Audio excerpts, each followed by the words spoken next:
আমি আগেই বলে রাখি, এটা দেখে যদি কারো লোভ লাগে আমার কিচ্ছু করার নেই, কেউ আমায় দোষারোপ করবে না যে আমি একা একা কেন খাচ্ছি।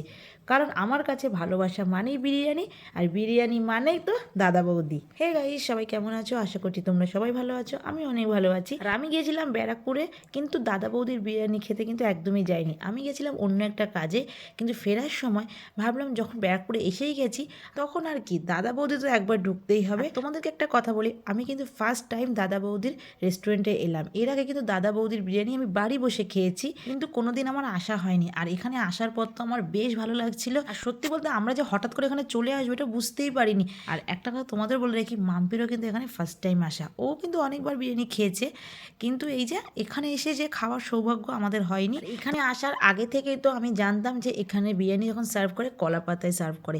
আর এইটা কিন্তু আমার সবচেয়ে বেশি ভালো লাগে, যে আমি কলা পাতায় খেতে কিন্তু খুব খুব খুব ভালোবাসি। আমাদের বাড়িতে কোনো রকম অনুষ্ঠান হতো, মানে সবাই মিলে যখন খাওয়া দাওয়া হতো তখন কিন্তু আমরা কলা পাতায় খেতাম। তো এই জিনিসটা আমার খুবই পছন্দের একটা জিনিস। এখানে বিরিয়ানি রানির আসতে সময় লাগছিল বলে স্যালাড মহাশয় আগেই পৌঁছে গেছে, আর আমরা কিন্তু বসে বসে স্যালাড খেয়ে যাচ্ছি, কারণ কি করব, মহারানীর তো আসতে সময় লাগবে। আর এই দেখো, বলতে না বলতে চলে এসেছে।